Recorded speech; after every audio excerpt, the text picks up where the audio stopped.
First ever factory outlet Mukunda jewelleries Kukatpally, Khammam, Kothapet, Somajiguda, Hanamkonda and Suchitra. నమస్తే, మీరు చూస్తుంది సుమన్ టీవీ. నేను మీ కీర్తి. ఏప్రిల్ నెలలో ద్వాదశ రాశుల్లో భాగంగా 1 నుంచి 15వ తారీఖు వరకు వివిధ రాశుల వారికి ఎలా ఉంటుంది మనకు తెలియజేయడానికి మనతో పాటు ప్రముఖ ఆస్ట్రాలజర్ బ్రహ్మశ్రీ నందిబట్ల శ్రీహరి శర్మ గురువు గారు ఉన్నారు. నమస్తే గురుగారు. వాగర్థ వివ సంపృక్తౌ వాగర్థ ప్రతిపత్తయే జగతః పితరౌ వందే పార్వతీ పరమేశ్వరౌ ఆదిత్యాయ చ సోమాయ మంగళాయ బుధాయ చ గురు శుక్ర శనిభ్యశ్చ రాహవే కేతవే నమః. శృంగేరి జగద్గురు పీఠాధిపతులకి, కంచి పీఠాధిపతులకి నమస్కారములు తెలియజేసుకుంటూ కార్యక్రమాన్ని ప్రారంభిద్దాం. ద్వాదశ రాశులలో జన్మించినటువంటి వారికి ఏప్రిల్ మాసములో 1వ తారీఖు నుంచి 15వ తారీఖు వరకు ఏ విధంగా ఉండబోతుంది అనే విషయం తెలుసుకునే ముందు గ్రహస్థితి తెలుసుకుందాం. ఇక వృషభ రాశిలోనే గురు సంచారం చేస్తూ ఉండడం, అలాగే కుజుడు కర్కాటక రాశిలో సంచారం చేస్తూ ఉండడం, మరియు కేతువు కన్యా రాశిలో, అలాగే పంచగ్రహ కూటమి అనగా గమనించుకున్నట్లయితే ఉగాది నుంచి 30వ తారీఖు వరకు కూడా ఈ యొక్క పంచగ్రహ కూటమి, షష్టగ్రహ కూటమి అనేటువంటిది ఏర్పడడం జరిగింది. ఉగాది మరుసటి రోజు నుంచి ఈ పంచగ్రహ కూటమి అనేటువంటిది కంటిన్యూ అవుతుంది. కాబట్టి పంచగ్రహ కూటమిలలో భాగంగా రవి, బుధ, శుక్ర, శని, రాహు, కాబట్టి ఈ 5 గ్రహాలు అనేటువంటివి ఈ యొక్క మీనరాశిలోనే సంచారం చేస్తున్నాయి. ఈ కారణం చేత 12 రాశులలో జన్మించినటువంటి వారికి గ్రహస్థితిగతులు ఈ ఏప్రిల్ 1వ తారీఖు నుంచి 15వ తారీఖు వరకు ఏ విధంగా ఉండబోతుందో తెలుసుకుందాం.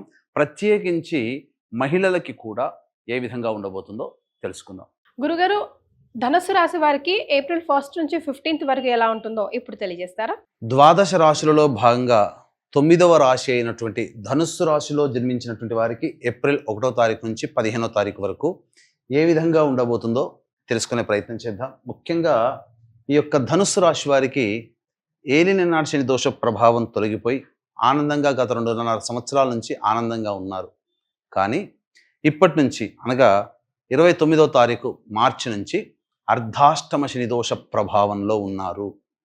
ప్రధానంగా ఏం జరగబోతుంది? కాస్త ఇబ్బందికర పరిస్థితులు ఎక్కువగానే ఉంటాయి. అంటే అష్టమ శని దోషం కన్నా అర్ధాష్టమ శని దోష ప్రభావం చాలా ఎక్కువ. అన్నిటికంటే మించి ఈ ధనుస్సు రాశికి శత్రుక్షేత్రము, శత్రు శని భగవానుడు గురువుకి. కాబట్టి ఎక్కువగా ఇబ్బందికర పరిస్థితులు ఈ ధనుస్సు రాశిలో జన్మించినటువంటి వాళ్ళు ఎదుర్కోక తప్పదు. గృహంలో చికాకుల సమస్యలు పెరుగుతాయి. ఆల్రెడీ ఇంటికి సంబంధించి నిర్మాణంలో ఉన్నటువంటి వాళ్ళకి ఆ ఇంటి ప్రయత్నంలో పలు చికాకులు, అలాగే అనుమతులు రాకపోవడం అనేటువంటివి తరచూ ఎదుర్కొనేటువంటి సమస్యలు. ముఖ్యంగా కొత్తగా తీసుకోవాల్సినటువంటి జాగ్రత్త ఏంటంటే, ధనుస్సు రాశిలో జన్మించినటువంటి వాళ్ళు ఈ అర్ధాష్టమ శనిదోష ప్రభావం వల్ల వాహనాన్ని నడిపేటప్పుడు జాగ్రత్తలు పాటించండి. ఇది చెప్పవచ్చు. మరి ధనుసు రాశిలో జన్మించిన మహిళలకు ఈ గురువు కూడాను అనుకూలంగా లేని కారణం చేత ధనపరమైనటువంటి సమస్యలు ఎదుర్కొంటారు. వచ్చినది సంపాదన వచ్చినట్టుగా ఖర్చు అయిపోతుంది. మళ్ళీ ఇతర ఖర్చుల కోసం చేతులు చాచాల్సినటువంటి పరిస్థితి ఎదురవుతుంది. అన్నిటికంటే ముఖ్యంగా ఆరోగ్యం పట్ల కూడా శ్రద్ధ వహించాలి. ఏ తర్వాత చెప్పొచ్చేది ఏమిటంటే, ఈ ధనుస్సు రాశిలో జన్మించినటువంటి వారికి సమయం అనుకూలంగా లేదు, గ్రహాలు కూడా అనుకూలంగా లేవు. ఈ కారణం చేత కొద్ది సమయాలలో, సందర్భాలలో మనకి మనం తగ్గి ఉండడమే చాలా మేలు అనేటువంటి విషయాన్ని లౌక్యంగా వ్యవహరిస్తూ ముందు నడుచుకున్నట్లయితే ప్రశాంతంగానైనా ఉండగలుగుతారు. సమస్యలు, కొత్త సమస్యలు రాకుండా, ఉన్న సమస్యల్ని బాధించకుండా ఉండగలుగుతాయి.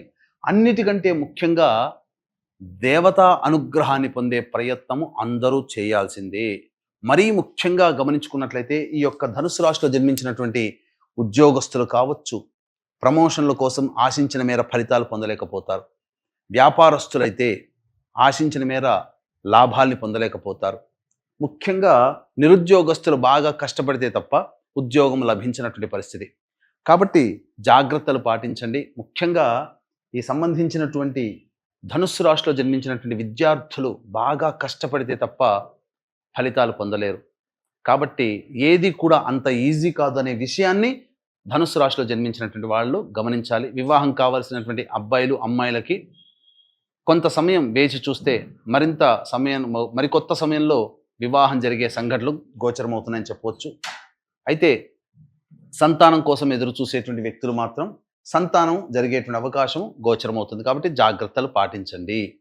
ఇక అన్నిటికంటే ముఖ్యంగా 1 నుంచి 15వ తారీఖు వరకు ఏ విధంగా ఉండబోతుంది? 1వ తారీఖు రోజున ప్రధానంగా ప్రశాంతత లేని జీవితాన్ని పొందుతారు. వృధా కాలయాపన జరుగుతుంది. ఏ పని యందు కూడాను ఆసక్తి అనేటువంటిది ఉండదు. ఇక 2, 3, 4, 5 తారీఖుల్లో గనక చూసుకున్నట్లయితే ఆదాయానికి మించిన ఖర్చులు ఉన్నప్పటికీ కూడా ఆ ఖర్చుల్ని అధిగమించగలిగే సంపాదన పొందుతారు. అంటే సాధారణంగా ఖర్చులు 100 రూపాయలు అనుకున్నప్పుడు 120, 130 రూపాయలు కూడా సంపాదించుకోగలుగుతారు. ధన ప్రవాహం చాలా చక్కగా ఉంటుంది. అవసరానికి తగ్గట్టుగా ధనము లభిస్తుంది. తద్వారా యోగదాయకంగా ఉంటారు. ముఖ్యంగా ఆనందంగా కుటుంబ సభ్యులతో గడుపుతారని చెప్పవచ్చు.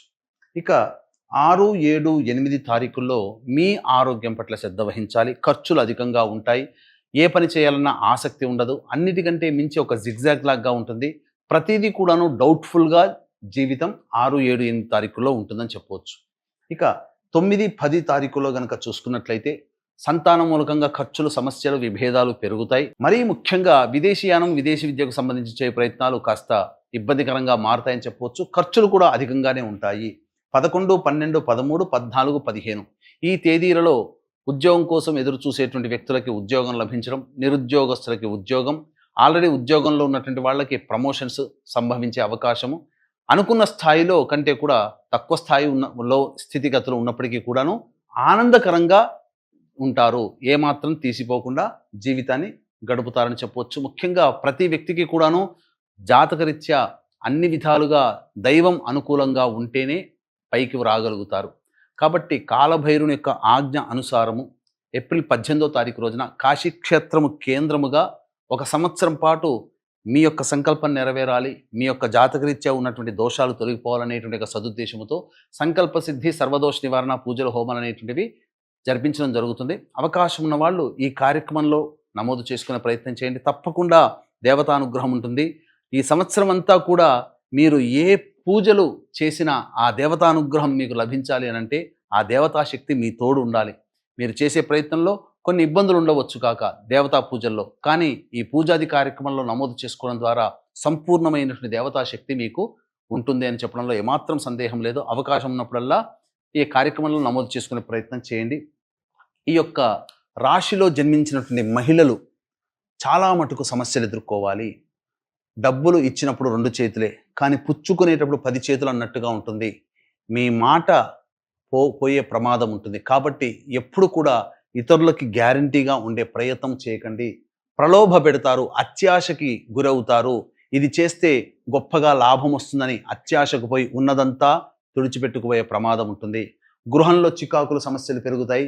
అప్పటి వరకు మిమ్మల్ని గౌరవించినటువంటి వాళ్ళు గత కొన్ని రోజులుగా మొహం చాటేస్తుండడమో, లేకపోతే మీ అవసరానికి ఇతరులు స్పందించలేకపోవడమో, లేకపోతే మీరు పొందినటువంటి చోటనే గౌరవ మర్యాదని కోల్పోయే ప్రమాదం ఉంటుంది. కాబట్టి కాలము, సమయము అనుకూలంగా లేదు. ఇప్పుడు గ్రహాలు కూడా అనుకూలంగా లేవు. కాబట్టి తగ్గి ఉండే ప్రయత్నం చేయండి. ప్రేమ, ఆప్యాయతలతో కుటుంబ సభ్యులతో, ఇతరులతో మాట్లాడండి. గతంలో ఉన్నటువంటి కంటే విభిన్న పరిస్థితులు ఇప్పుడు ఉంటాయి కాబట్టి జాగ్రత్తలు పాటించండి. ముఖ్యంగా ఆరోగ్యం పట్ల శ్రద్ధ వహించాల్సినటువంటి పరిస్థితి. కొద్దిగా పనిచేయగానే అలసిపోయే తత్వాన్ని పొందుతారు. వెన్ను సమస్యలు పెరిగేటువంటి అవకాశము ఈ యొక్క ధనుసు రాశిలో జన్మించినటువంటి మహిళలకి ఉంటుందని చెప్పవచ్చు. ముఖ్యంగా బ్యూటీ పార్లర్, బొటిక్ రంగము, అలాగే లేడీ గవర్నమెంట్స్ సంబంధించి, క్లాత్ స్టోర్స్కి సంబంధించి, అలాగే ఫైనాన్స్ రంగంలో ఉన్నటువంటి వాళ్ళు, బ్యాంగిల్ స్టోర్స్ నడుపుకునేటువంటి వాళ్ళు, లేడీస్ టైలర్స్, ఇలా స్త్రీలతో సంబంధం ఉన్నటువంటి వ్యాపారస్తులు అందరూ కూడా మహిళలకి అంతంత మాత్రంగానే ఉంటుంది. కాబట్టి కొత్త పెట్టుబడులు పెట్టి వ్యాపారాన్ని అభివృద్ధి చేయకండి. సమయం అనుకూలంగా లేదు కాబట్టి వేచి చూడండి. ఉన్న దాంతోనే సంతృప్తి పొందే ప్రయత్నం చేయండి. అప్పులు చేయకండి లేదా అప్పులు ఇవ్వకండి. అన్ని విధాలుగా ఆనందదాయకమైనటువంటి జీవితాన్ని పొందుతారు. లేకపోతే కొత్త సమస్యల్ని కొని తెచ్చుకున్నట్టుగా ఈ యొక్క ధనుసు రాశిలో జన్మించినటువంటి మహిళలకి ఉంటుందని చెప్పవచ్చు. ముఖ్యంగా తర్వాత చెప్పొచ్చేది ఏంటంటే, ఏ పని చేయాలన్నా కానీ ఆ పనికి సంబంధించినటువంటి ఆలోచన, సరైనటువంటి నిర్ణయాన్ని ఈ యొక్క రాశిలో జన్మించినటువంటి వాళ్ళు తీసుకోలేకపోతారని చెప్పవచ్చు. కాబట్టి ఈ ఏప్రిల్ 1 నుంచి 15వ తారీఖు వరకు గ్రహాలు, సమయము అనుకూలంగా లేని కారణం చేత ప్రతిరోజు కూడాను దత్తాష్టకం కాలభైరవాష్టక పారాయణం పఠించే ప్రయత్నం చేయండి. కాశీక్షేత్రంలో కాలభైరుని యొక్క అనుజ్ఞ మేర ఏప్రిల్ 18వ తారీఖు రోజున ప్రారంభమవుతున్నటువంటిది సంకల్ప సిద్ధి సర్వదోష నివారణ పూజలు హోమాలు 1 సంవత్సరం పాటు జరుగుతాయి. అవకాశం ఉంటే ఇట్టి మహత్తరమైనటువంటి కార్యక్రమంలో మీ గోత్రనామాదులు నమోదు చేసుకునే ప్రయత్నం చేయండి. అన్ని విధాలుగా ఆనందంగా ఉంటారని చెప్పవచ్చు. చాలా సంతోషం అండి. సో ధనుస్సు రాశిలో జన్మించిన వారికి ఎలా ఉంటుంది 15 రోజులు తెలియజేయడంతో పాటుగా చక్కటి రెమెడీస్ని కూడా సూచించారు. ధన్యవాదాలు. సర్వం శ్రీ ఉమామహేశ్వర పరబ్రహ్మార్పణమస్తు.